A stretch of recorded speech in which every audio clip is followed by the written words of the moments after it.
Olá, minhas amigas e meus amigos da Segunda Espírita. Boa noite para você que está assistindo ao vivo, mais uma vez, a nossa Segunda Espírita. E você que está assistindo gravado, boa tarde, boa manhã, boa madrugada, né? Bom, começando mais um mês, né? Começando o mês junino, o mês de junho, e com os seguintes convidados que vocês estão vendo aqui do lado, né? Aqui do lado. Não, ali. Deixa eu fazer direito, aqui do lado. Então, hoje, vamos conversar com o Edson Moreno. Querido Edson já esteve conosco aqui em outras oportunidades, sobre o tema espiritualidade, um caminho para o autoconhecimento. Olha só, hein? Que tema extremamente importante para os dias de hoje. Dia 10, também extremamente importante, saúde mental e mediunidade com Edilene Simplício.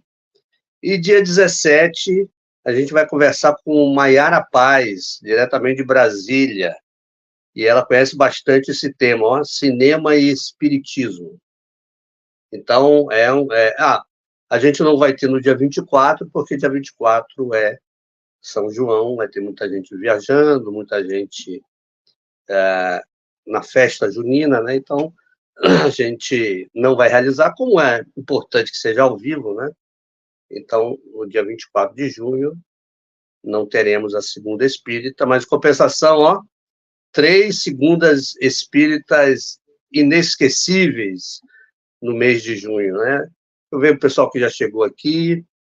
Ó, boa noite, Ricardo Carvalho, dizendo mais um grande tema na Segunda Espírita. Muito bem. Boa noite, Augusta, Catão, a Cátia Andrade. Boa noite, a Rosa Mendes Campos, a Raimunda Aquina. Boa noite, a Vanessa Soraya. Então, o pessoal está chegando, né? E antes de convidar o querido Edson, eu gostaria de, mais uma vez, agradecer o convite que foi feito para mim.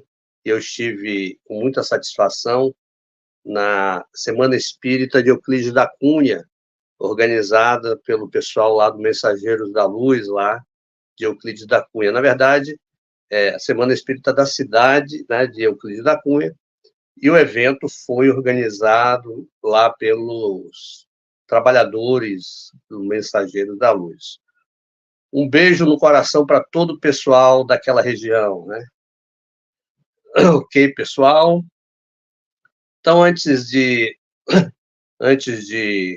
chamar o Edson, vamos fazer a oração inicial da noite de hoje. Elevemos o nosso pensamento ao alto,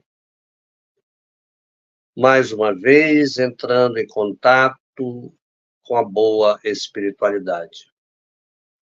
Que possamos ter uma noite repleta de paz e harmonia, e que a mensagem do Mestre Jesus se faça ecoar em cada casa, em cada coração. Que assim seja. Pessoal, antes também ainda de chamar o Edson, né? Ó, a Raimunda falou, foi um grande prazer, né? Tá, Raimunda lá também de Euclides da Cunha.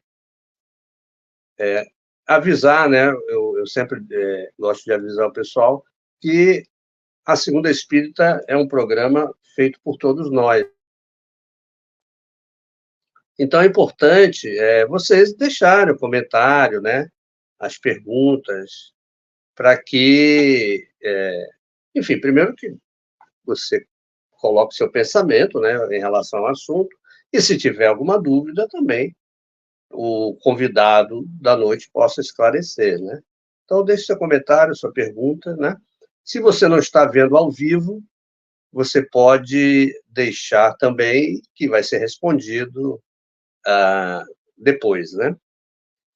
E você que não é inscrito no canal, está perdendo uma parte da reencarnação, tá? Então vai, ó, claro, brincadeira, mas vá lá, se inscreva no canal, aciona o sininho, porque sempre que tiver material, você vai receber o material, né? Vai receber um aviso de que tem vídeo novo, ou estamos ao vivo, tá? E também aproveite para curtir o programa, tá? O programa de hoje vocês já podem ficar, assim, tranquilos e curtir o programa. Ok, pessoal?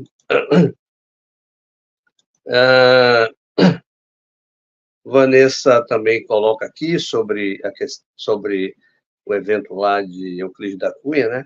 Obrigado, Sócrates, pela maravilhosa e proveitosa palestra do Centro Espírita Mensageiro da Luz, aqui em Euclides da Cunha. Um abraço. Rubenilson, a Rubenilson está usando... Vanessa é sua filha, Rubenilson? Está usando o YouTube de outra pessoa. Acho que é a filha dele. Vamos trazer aqui Edson Moreno. Boa noite, Edson. Seja bem-vindo a mais uma Segunda Espírita. Olá, Sócrates. Boa noite a todos. Muito obrigado. Boa noite. Pode dizer. Boa noite. Boa noite. Muito obrigado. Não é isso, é porque no início eu não estava ouvindo o que você estava dizendo, mas agora eu estou ouvindo bem. Bom. Muito obrigado pelo convite. É um prazer para mim, mais uma vez, estar aqui com você, com esse canal maravilhoso, com essa oportunidade de divulgação. Não é nada melhor do que poder divulgar a doutrina espírita, poder fazer laços de amizade com tantas pessoas. Eu acho que é muito proveitoso isso que você vem fazendo em prol do espiritismo, em prol da confraternização, né, de todas as pessoas, dos amigos que passamos a rever, passamos a conhecer aqui através do seu canal. Parabenizo você por essa iniciativa, por esse canal, por manter, por essa fibra, essa determinação, essa vontade de manter um canal por tanto tempo assim, consecutivo, com programações em sequência. Meus parabéns a você. Obrigado, doutor Edson. E hoje um tema muito especial, né? Aliás, é a recomendação, né? Às vezes algumas pessoas me falam assim, só que você está falando muito sobre autoconhecimento, esse negócio de autoajuda, por que você não fala mais sobre espiritismo? Eu digo, mas é a recomendação, né? O Kardec pergunta para os espíritos como é que a gente pode se melhorar. Não é recomendação da doutrina espírita, Edson? É recomendação. É o conhecer-se a si mesmo, está lá no Livro dos Espíritos, que é a maneira de podermos nos melhorar. Deixa eu só fazer um parênteses aqui para, assim, cumprimentar a todos que estão por aqui, Josevaldo, Vanessa, Raimunda, Augusta, que me mandou um boa noite, Augusta, boa noite a todos de forma geral, e espero que a gente possa ter uma noite aqui proveitosa, que a gente possa falar sobre o que é o espiritismo, mas é muito interessante você falar sobre esse autoconhecimento, né? Que o espiritismo já nos orientava, o conhece-te a ti mesmo. Sócrates lá atrás nos orientava essa assertiva. Mas o que é o conhecimento? É você aprender a lidar com os desafios da vida de uma forma mais eficaz. É você, de uma certa maneira, passar a compreender a si mesmo, suas emoções, seus pensamentos, seus comportamentos, seus valores, suas crenças, compreendendo de onde surge, como elas surgem conosco, né? Então, todos nós, né, temos um conhecimento relativo sobre nós. A gente sabe o que a gente está fazendo, a gente sabe o que a gente fez ontem, o que a gente fez num passado aproximado, a gente sabe nosso endereço, nosso nome completo, onde nascemos, quem são nossos pais. Nós conhecemos de forma relativa essa nossa história pessoal, aquilo que os nossos parentes, os nossos irmãos, sabemos mais ou menos aquilo que a gente gosta, aquilo que a gente não gosta. Só que existe no mundo interior, em cada um de nós, né, coisas, um mundo interior desconhecido, que nós podemos não saber se aquelas coisas nesse mundo interior, se nós gostamos delas ou não, um mundo de acontecimentos, de fenômenos, de processamentos. Nós vamos ver mais à frente. Eu espero poder trazer um pouco do funcionamento da mente, um pouco do funcionamento do nosso cérebro. E assim, um mundo onde a gente tem uma estrutura psíquica, um mundo de fatos e sentimentos dos quais a gente não tem a menor ideia, né? Então, atualmente, com o advento da psicologia, a gente passa a chamar psique, passa a ser aplicado como assim um sinônimo de mente, né? Que define o que nós somos, né? E, originalmente, a psique era um elemento da vida, era a alma propriamente dito, né? Então, a gente precisa um autoconhecimento para que a gente possa adquirir uma capacidade de reflexão, para que a gente possa saber examinar também esses aspectos internos em cada um de nós, né? Para a gente poder seguir dessa maneira. Você é especialista em autoconhecimento, é até muita ousadia minha aqui chegar para falar sobre um tema desse, mas assim... O especialista foi meu xará na antiguidade grega, ele era especialista. Mas é muito importante porque esse mundo interior, esse mundo que nós não conhecemos, a gente percebe que muitas pessoas têm medo desse mundo interior. Muitas pessoas têm medo da alma, têm medo daquilo que possa surgir, mas principalmente a nossa ciência, o materialismo que nos cerca, de uma certa forma, ele tenta ocultar essa alma de todos nós. E aí o seu xará lá, o Sócrates, lá atrás ele já tinha esse tipo de debate. O Sócrates, Platão, ele não escreveu nada, mas Platão vai escrever dando o nome de Sócrates, como se Sócrates tivesse dito tudo aquilo. Na filosofia, a gente percebe que, muitas vezes, Platão vai colocando um pouco das suas ideias dentro daquilo que ele colocava como sendo a voz de Sócrates. Mas é muito interessante a gente perceber que Sócrates, e esse livro escrito por Platão, Fédon, Sócrates vai dar vários elementos para provar para todos nós a existência da alma. Ele vai dizer que a alma, na verdade, tudo na natureza é um processo de devir, é um processo de acontecer, de futuro. E a gente vive num mundo de contrários, de alterações. Ele vai dizer que cada contrário vai gerar o seu contrário, num fluxo, né, constante, né? Ou seja, vida gera morte, morte gera vida. Daí ele vai dizer que o corpo se dissolvendo, aquilo que não é da física do corpo, não é da sensibilidade do corpo, não é material, aquilo permanece por conta desses contrários. É uma das propostas que ele vai nos dizer para querer, de uma certa forma, provar a imortalidade da alma, provar a existência da alma e a imortalidade dela.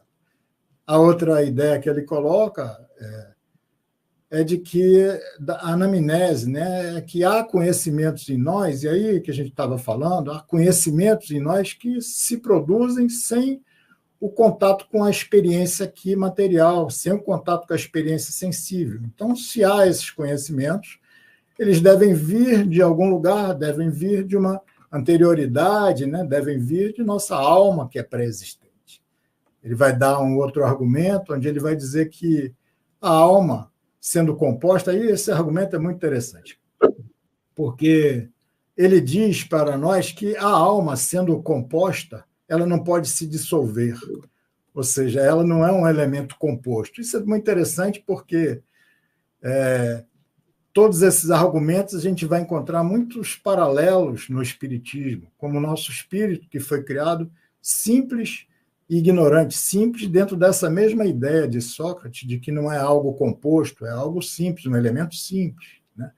Então, Sócrates vai dizer isso, que a alma ela não pode se dissolver porque não é um elemento composto, né? O corpo é composto, a alma não.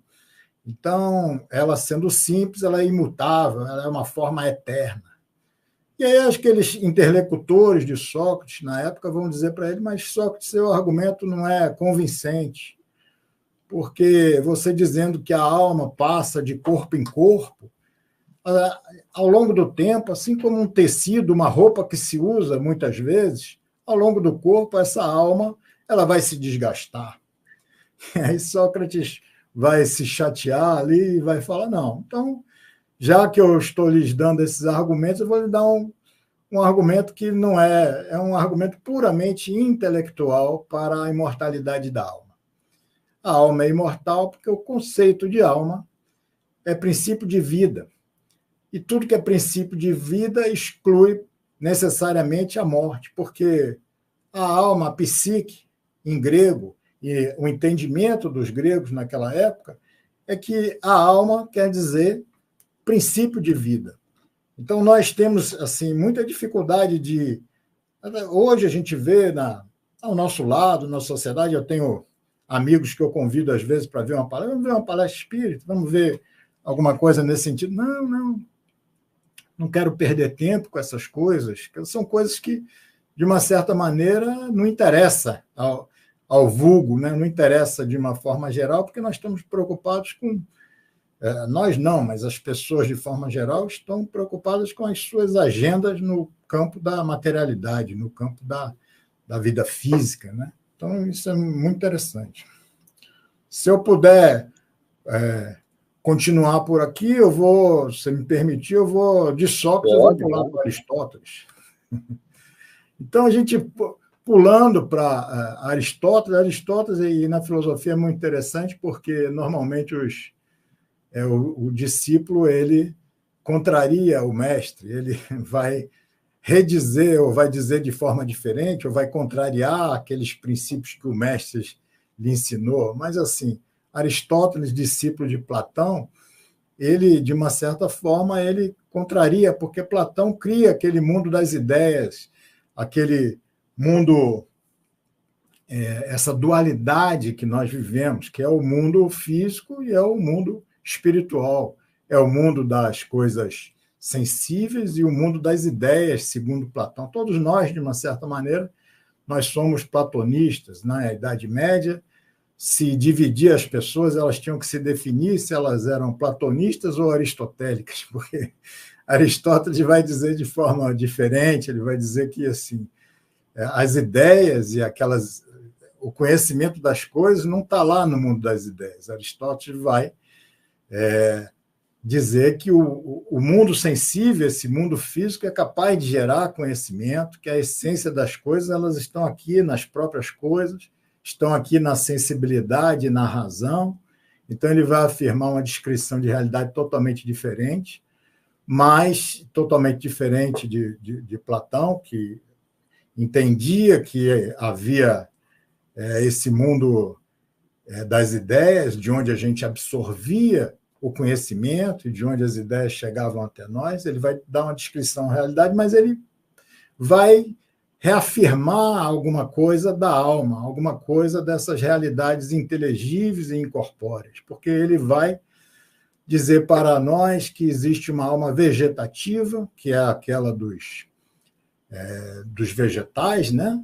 E existe uma alma sensitiva, que é aquela dos animais, que é a sensação, e que existe no homem, ou seja, a alma como princípio de vida. Então, a vida no vegetal, então tem uma alma vegetativa. A vida no animal, então é uma alma sensitiva.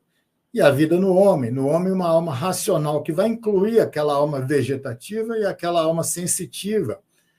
E essas duas conectadas ao corpo, mas no homem vai ter um acréscimo, que é essa alma racional, a alma da razão e do pensamento. Então, e por essa característica de ser da razão e do pensamento, ela é incorpórea, ela é eterna, ela é imperecível, né? Então, é muito interessante como, assim, desde lá de trás, nós estamos falando de 2.300 anos atrás, essa discussão da alma não existia como hoje tenta se impor, de que o corpo é o elemento único e que a base de tudo se dá, o início e o fim da nossa existência é no próprio corpo material, né?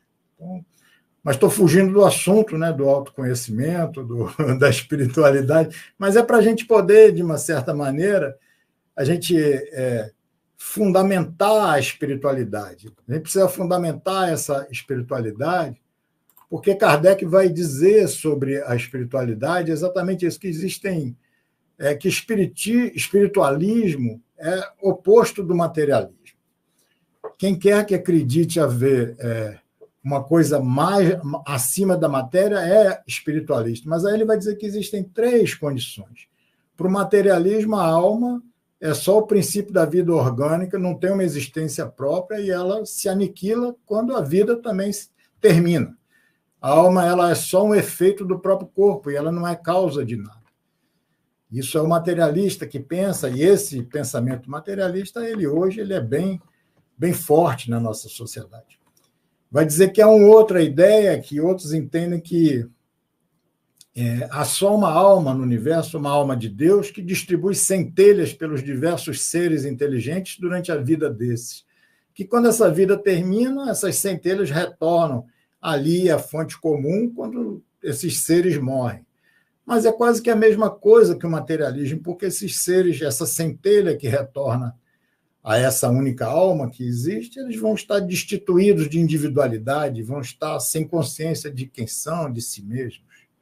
Mas o espiritualismo de verdade é essa alma como um ser moral, um ser distinto, independente da matéria, que conserva a individualidade após a morte. Essa alma, para nós, que ela é causa e não é efeito, né? Esse ser material, imaterial e individual que reside em nós e que sobrevive ao corpo, né? Então, mais ou menos essa a ideia de Kardec para que a gente possa entender espiritualismo.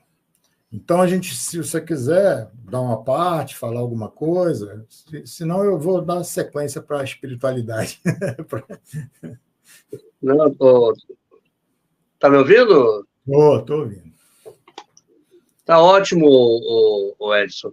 Eu estava me lembrando aqui, acho que você ainda vai falar, né? Que embora você tocou no assunto, né, que hoje em dia a ciência está querendo trazer tudo para o cérebro, né? Ou seja, a alma seria a mente e, por consequência, a alma seria um produto do funcionamento do cérebro. Mas eu tive conversando, já tem alguns anos atrás, nessa mesma Segunda Espírita, com o Dr. Edson Amâncio, o seu xará, né, Edson? Ele é um especialista em experiência de quase morte, né? Mas uma das coisas que eu achei muito interessante é que ele disse que essa discussão existe muito ainda na ciência, né? Onde reside a mente, né? Ou, como eles chamam, a consciência. É no cérebro ou é em outro lugar? Porque quando você tem uma experiência de quase morte, o cérebro está paralisado. Mas depois aquela pessoa que teve a experiência, que passou pela experiência, ela vai se lembrar de um monte de coisa, vai enxergar um monte de outras imagens, sons, sensações, com o cérebro não funcionando, né? Então, muitos especialistas, eu não estou falando de espírita não, né? Inclusive o Dr. Edson nem é espírita, né? Mas estudiosos do tema, né, sobre a consciência, muitos pesquisadores, cientistas, não entendem biológica, física no cérebro. Essa contribuição aí que eu tinha para dar. Pode continuar, meu amigo. Isso que você colocou realmente muito interessante. Eu tenho, assim, acompanhado muito uma matéria que se chama Filosofia da Mente. É exatamente essa discussão de mente e cérebro. Existe a mente, ou espírito, e corpo, mente e corpo. Existe a mente independente do corpo ou só existe o corpo? É uma discussão que está muito presente. E nessa matéria, nessa cadeira da filosofia da mente, eu acompanho vários especialistas. Existe um que é Dr. se alguém tiver interesse, doutor Alexander Moreira Almeida, ele é do NUPS, lá da Universidade Federal de Juiz de Fora. Ele tem assim palestras muito interessantes, porque ele vai dizer exatamente isso, que os cientistas materialistas e que adotam essa posição de um materialismo que não aceita nada além da matéria, né? Eles não aceitam nem discutir, e que esses materialistas, eles, de uma certa maneira, eles ficam propondo uma coisa que se chama materialismo promissório, ou seja, é algo que eles não querem discutir. Você pode trazer pesquisas e elementos que vão, nessas pesquisas, provar a existência da alma, vão provar a existência do espírito, há algo além do corpo, mas ele, não, isso eu não quero nem ver, isso não me interessa. Mas não é nada disso. Mas então o que é? Não, isso aí você vai ver, nós vamos...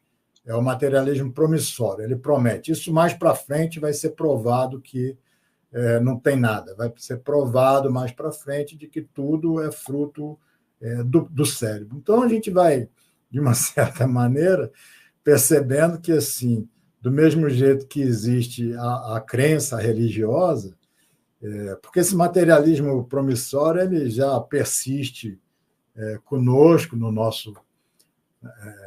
na nossa sociedade, ele já está há 300 anos que eles vêm discutindo essa questão de que vai ser provado mais tarde. Então, 300 anos, e a gente vai percebendo, então, de que o próprio materialismo, hoje em dia, ele é uma crença, né? As experiências de quase morte, elas são riquíssimas para esse tipo de entendimento, para esse tipo de comprovação, porque o cérebro, de uma certa maneira, ele está inerte, e aquele espírito que se desconectou ali, que sofreu aquela morte, ele está acompanhando tudo o que está acontecendo e ele retorna depois com a memória de quem falou, o que falou, como falou. Então, é muito interessante. A própria memória em si, né, ela é extremamente investigada, mas até hoje os neurocientistas eles ainda não conseguem identificar onde é que fica guardada a memória, porque quando você aciona algum tipo de vivência do passado, o cérebro ele se polariza em diversos pontos diferentes e aquela memória surge, ou seja, ela não está guardada num ponto específico. Quando você vai lembrar de uma vivência, várias áreas diferentes do cérebro, a área de sentimento, a área de visão, várias áreas diferentes vão se colocando, né? Então, são pesquisas muito interessantes. Mas também, assim, com relação a autoconhecimento, tá? Essas pesquisas também, por outro lado, as pesquisas sobre o cérebro, elas também são muito importantes para nós em termos de autoconhecimento. Porque, por exemplo, existe um outro cientista, neurocientista, psiquiatra, muito interessante também, Fabiano Molin. Ele é da Casa do Saber, um dos formadores lá da Casa do Saber. E ele vai falar o que as pesquisas trazem sobre o cérebro, e é muito interessante porque vai dizer para nós que o nosso cérebro não tem uma intenção de ter uma percepção perfeita de nada. O cérebro não está interessado em precisão, de que ele é genial no preenchimento rápido e na categorização dos vários estímulos. Ele vai pegar aqueles vários estímulos que nós recebemos, junta tudo, categoriza tudo, isso aqui é ameaça, assim, assim, ameaça isso, ameaça aquilo. Ele junta e categoriza tudo aquilo, todos os estímulos que nós recebemos, né? E uma vez que está muito rápido tudo isso, e uma vez que está categorizado, né, ele propõe um pensamento de resposta para aquilo, que vai otimizar, de uma certa maneira, a nossa sobrevivência, né? Então, esse sistema de luta, ou fugir ou brigar, luta ou fuga, né, que deu muito certo até aqui, para todos nós, enquanto espécie, né, fez com que a gente pudesse sobreviver, né, até aqui. E ele vai dizer que quando o cérebro categoriza as coisas, ele polariza. O que ele quer dizer com isso?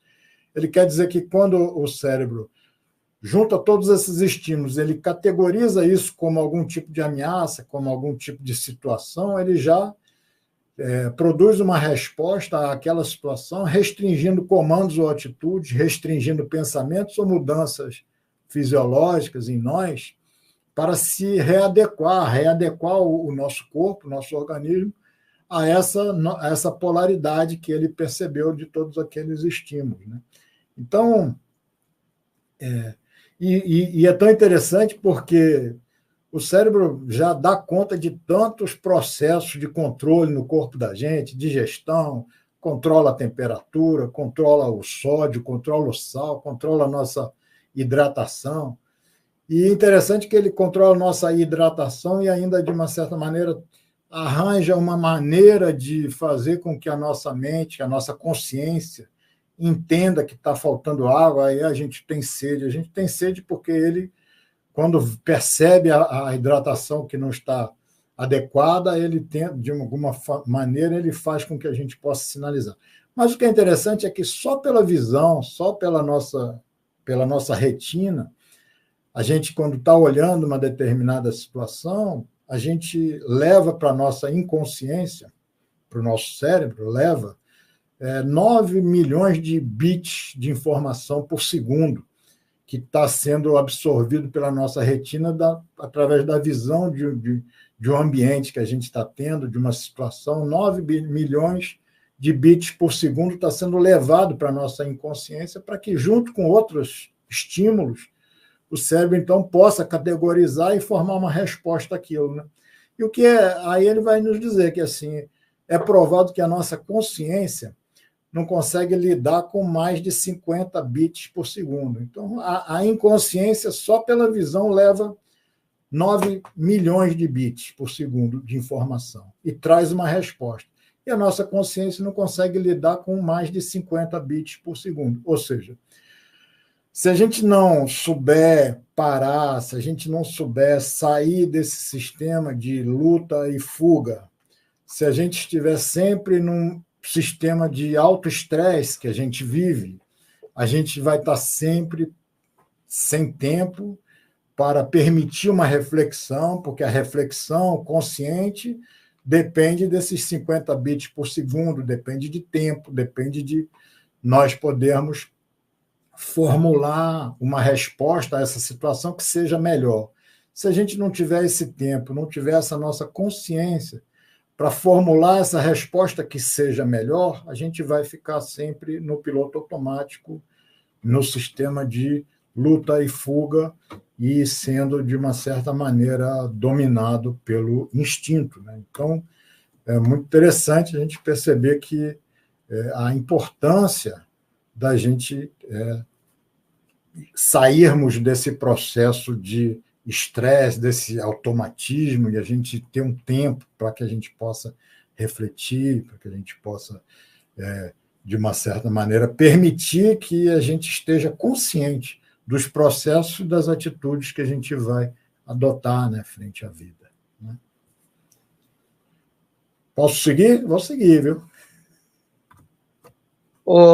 O Edson, só falar pessoal, hoje o pessoal está tímido, viu?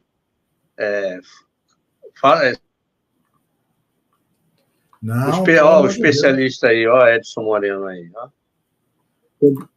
Não. Mas assim, se vocês tiverem alguma questão, alguma pergunta, aí eu quero saber o pessoal que está ouvindo ao vivo, qual é a importância que eles acreditam ter o desenvolvimento da espiritualidade para o nosso processo de autoconhecimento.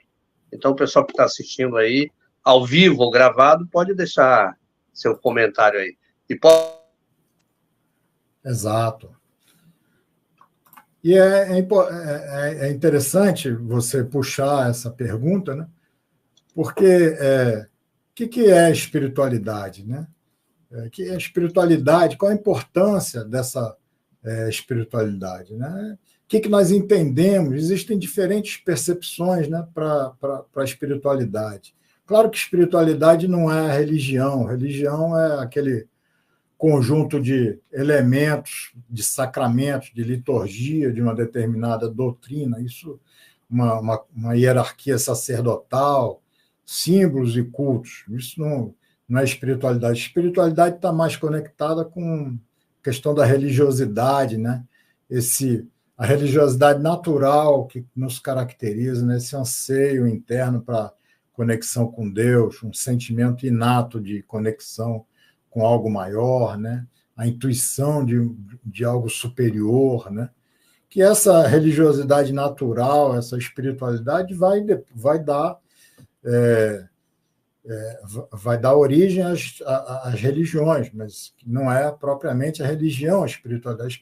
A espiritualidade é essa nossa inclinação pelos outros, por nós mesmos, essa nossa condição de estarmos aproximados de algo, de um poder superior. Mas são diferentes as percepções, né, que a gente tem daquilo que seja espiritualidade, né?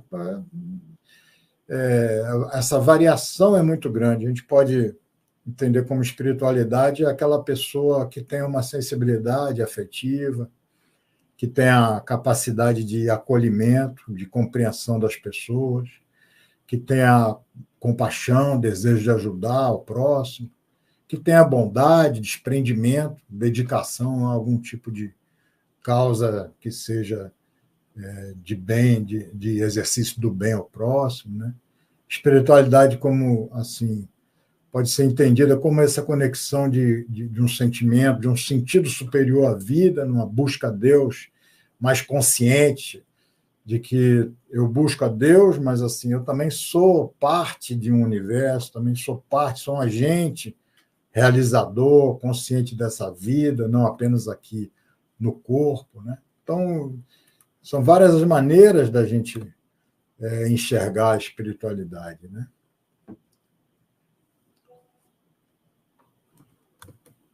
E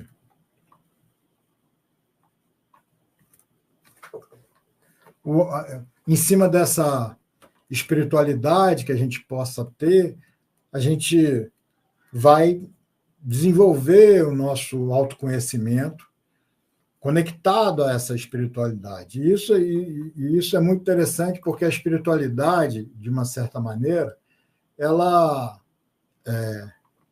promove um autoconhecimento, mesmo de forma natural. A gente pode trazer aqui como exemplo aqui de espiritualidade promovendo aí o autoconhecimento, a gente traz assim a lembrança de Nelson Mandela, lá ex-presidente lá da África do Sul, que era aquele ativista anti o apartheid, né? Aquela segregação racial que havia lá na África do Sul, e ele foi preso por isso e passou 27 anos na prisão. E, obviamente, inicialmente revoltado, inicialmente com um sentimento de vingança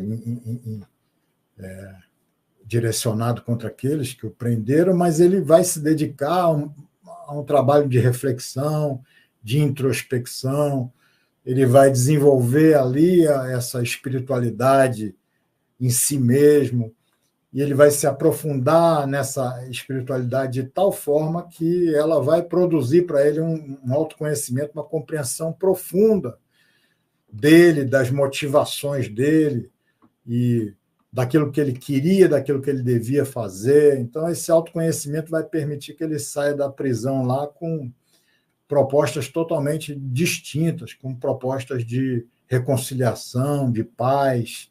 Então, aspectos que, de uma certa maneira, aquela prática espiritual de perdão e de autoconhecimento vai desenvolver nele. Então, a espiritualidade, ela, de uma certa maneira, ela pode ser uma grande ferramenta, né, para o nosso autoconhecimento e para essa compreensão de quem somos e para que a gente possa estabelecer propósitos melhores para a nossa vida, que a gente possa encontrar em nós mesmos essa espiritualidade desvendando o nosso ser oculto, os nossos desejos ocultos, né? E eu mesmo e cada um de nós, principalmente na doutrina espírita, a gente vai perceber muitas pessoas que acessam a casa espírita enfrentando crises, dificuldades, perdidos quanto ao propósito de vida, né?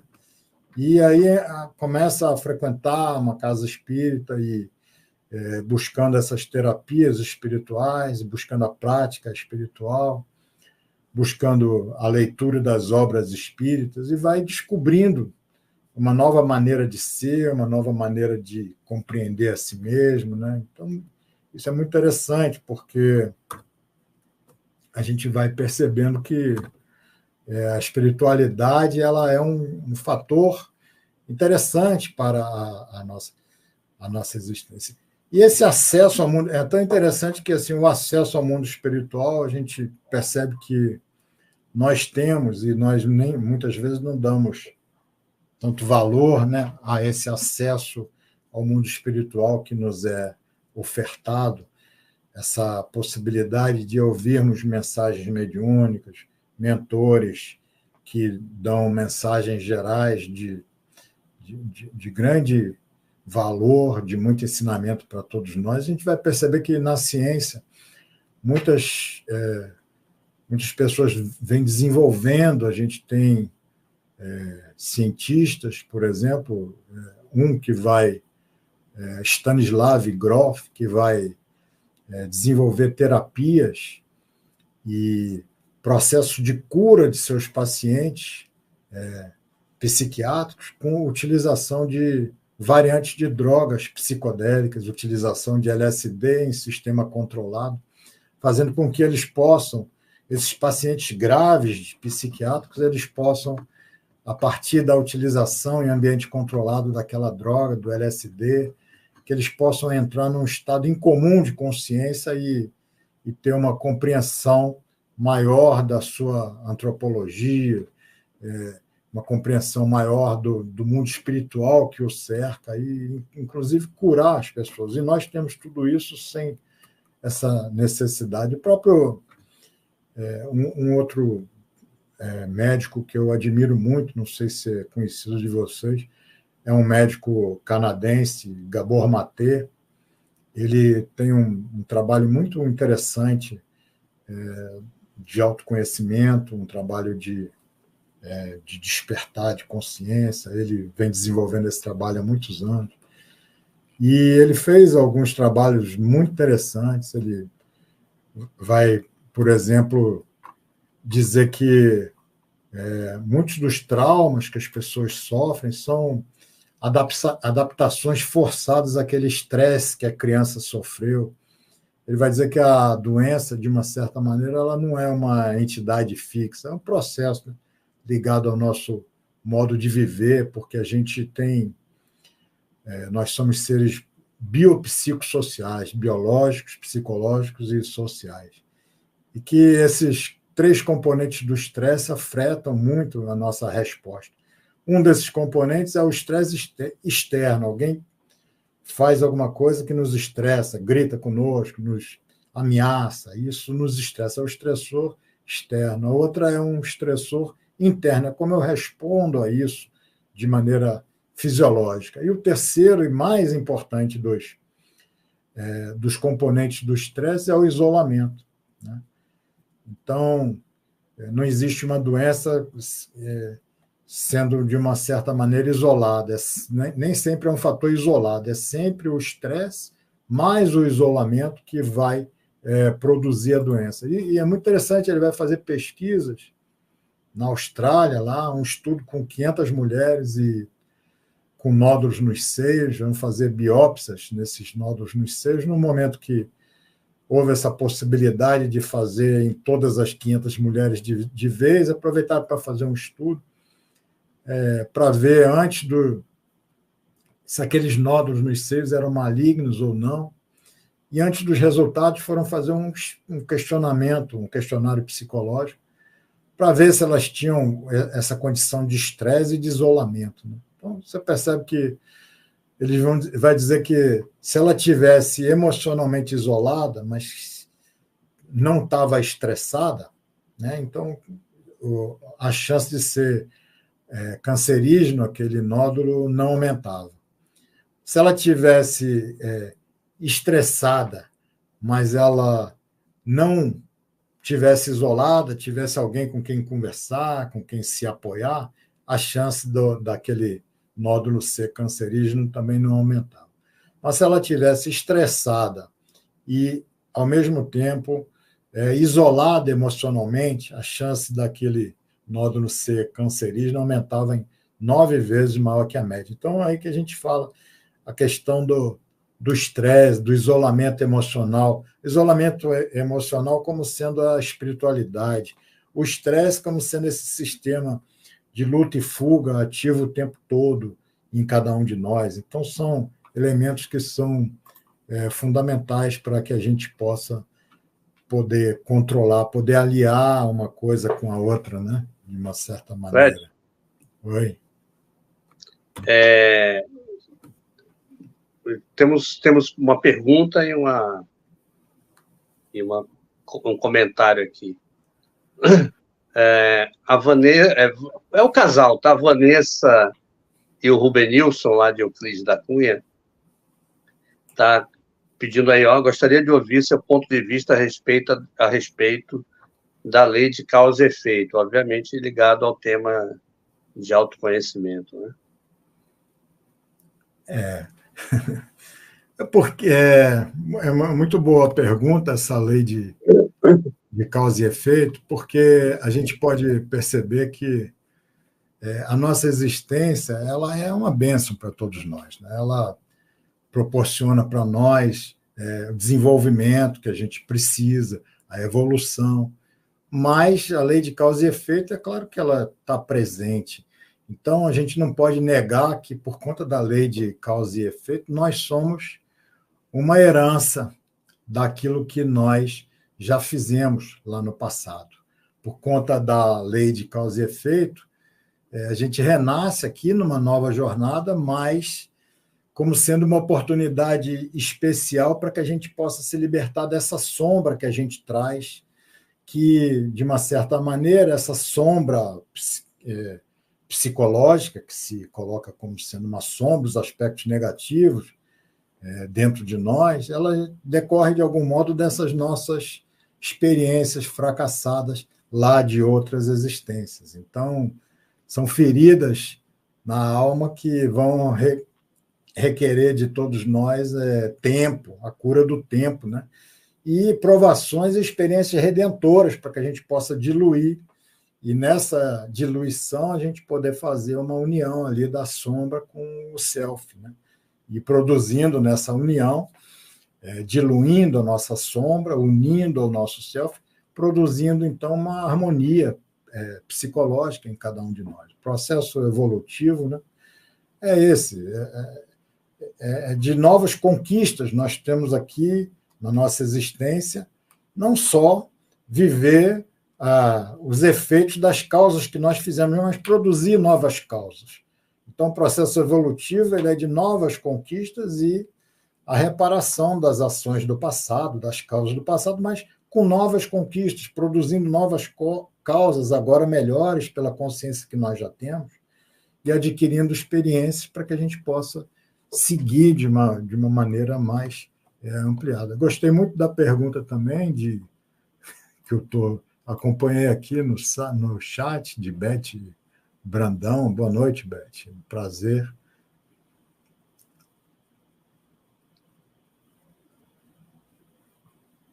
Eu não lhe ouvi, só. Não...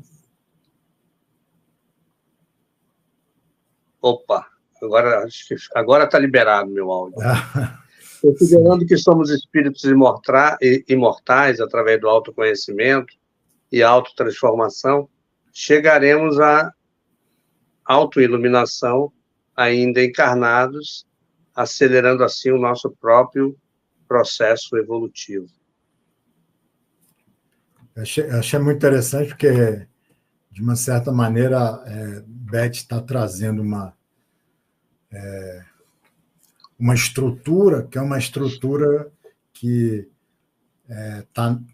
foi formatada por Adenauer Novaes. Eu gosto muito dela, eu acho ela muito interessante, essa colocação de que assim, o autoconhecimento, que segundo essa colocação de Adenauer, que também trata da psicologia do espírito, que trata também dessa espiritualidade, né? E é muito interessante o autoconhecimento como sendo assim a base de uma pirâmide, que é o conhecimento de cada um de nós como personagem que nós somos aqui nessa existência, né? As dores que sofremos da criança ferida, né?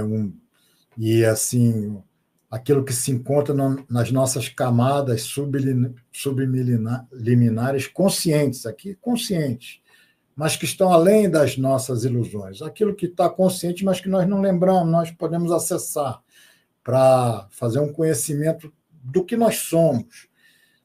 Quem é o nosso personagem? E aí ele coloca um pouco acima disso um autodescobrimento, que é a gente saber quem nós somos além desse nosso psiquismo. Saber que nós vivemos a imortalidade, né? E que nós temos inúmeros potenciais desse aspecto da imortalidade, desse aspecto dos potenciais de espírito que nós somos, né? E aí, mais acima, ele vai colocar a autotransformação como sendo aquela possibilidade da gente pegar aqueles potenciais que nós descobrimos e assim, experimentar aquilo que se sabe, né? Experimentar essas possibilidades desses potenciais espirituais, mas não só experimentar para integrar. De uma certa maneira, é você experimentar, fazer o bem para integrar essa condição de ser uma pessoa boa, porque normalmente nós ainda não temos essas condições integradas em nós. Então, esse exercício de autotransformação é esse exercício da nossa experiência fazendo para que a gente possa incorporar e integrar aquilo em cada um de nós. E a autoiluminação que ele nos coloca é exatamente essa conexão mais profunda com o nosso eu verdadeiro, e ele costuma colocar até essa questão de Jesus, que Jesus nos coloca mesmo, brilha a vossa luz, né? Brilhar a nossa luz, fazer com que a gente possa fazer não só por nós, mas por aqueles que estão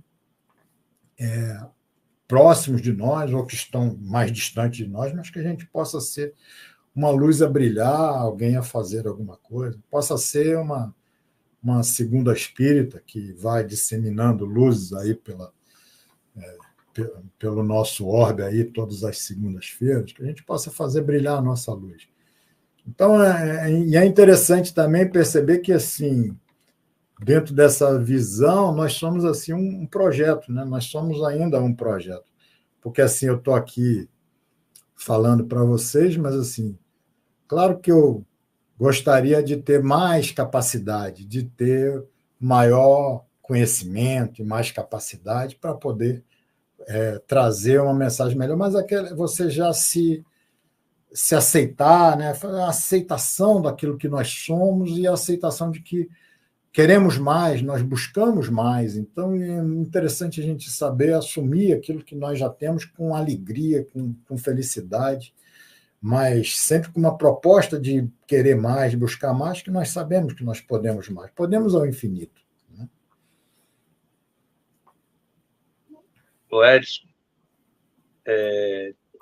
tem gente que discorda, eu também discordo. Eu acho que você está trazendo muita coisa excelente hoje, viu? Você disse que eu precisava, né, trazer mais coisa. Olha só, o Benilson e a Vanessa dizem assim, ó, que belos esclarecimentos, parabéns.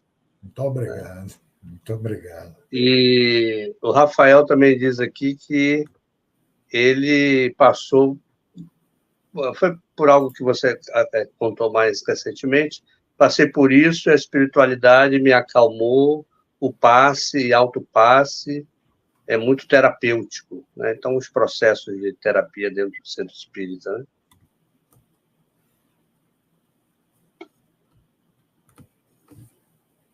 É isso. Pode continuar aí. Não, eu queria puxar um assunto, na verdade, que eu acho que seria muito interessante, porque o que é espiritualidade? A gente sempre despertar para aquilo que possa ser essa espiritualidade em nós, né? Então, tem uma filosofia que é chamada a filosofia da presença. e que alguns filósofos contemporâneos eles têm explorado essa noção da presença como uma forma da gente poder entender o tempo.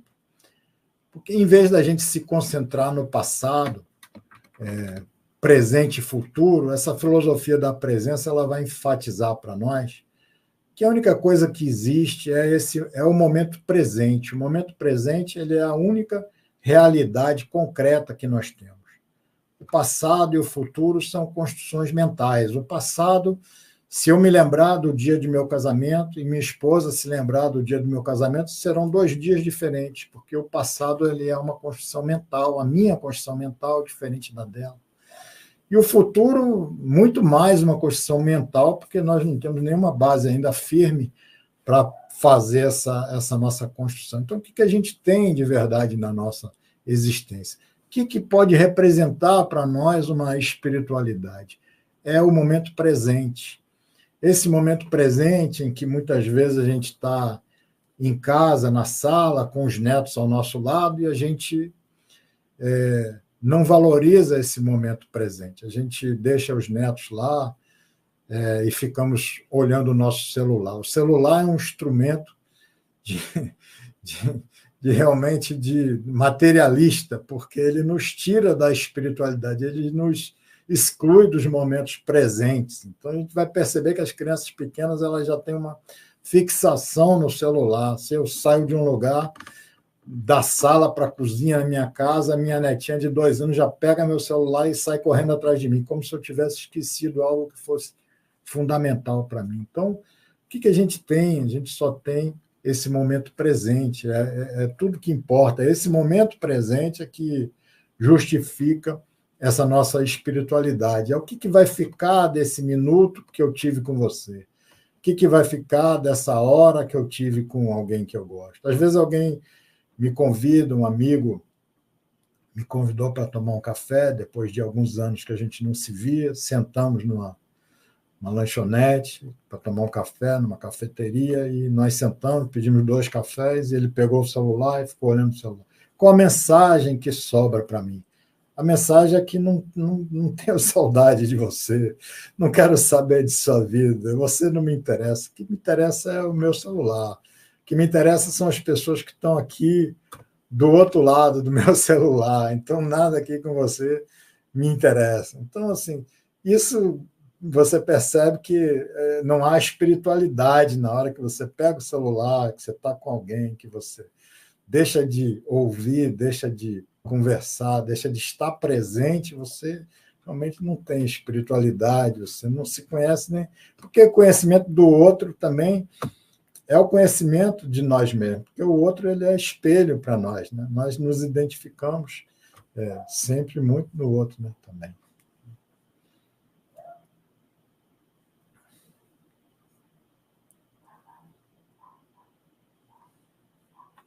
Maravilha, Edson. Modesto, boa noite, Modesto. Um prazer revê-lo. Modesto, querido Modesto, aí está sempre aí com a gente. O Edson, mais uma vez eu te agradeço, viu, pela participação, por estar conosco. Né? O autoconhecimento é um processo, né? Não é um estalar de dedo, não é um curso que a gente vai fazer, né? Um seminário, é um processo, né? E você explicou bastante sobre isso, e essa relação com o lado espiritual, com a espiritualidade. A Segunda Espírita lhe agradece, meu amigo Edson. Eu que agradeço a oportunidade, o convite, tantos amigos que vejo aqui na lista aqui dos comentários, acompanhando aqui o chat. Um prazer ver a todos e um prazer estar com você aqui. Muito obrigado pelo convite e pela oportunidade. Maravilha. A gente só lembrando, mais uma vez, que na próxima semana vou conversar com minha amiga Edilene Simplício. Olha só o tema, também muito interessante. Saúde mental e mediunidade, com a querida Edilene. Pessoal, eu agradeço a vocês por estar conosco, né, mais uma vez, na Segunda Espírita, sendo gravado também. Se tiver alguma dúvida, alguma pergunta, pode deixar o comentário. E eu quero desejar a todos uma excelente semana, repleta de paz e harmonia, e que o amor de Jesus esteja em cada casa, em cada coração. Tchau e até a próxima segunda. Boa noite a todos, um grande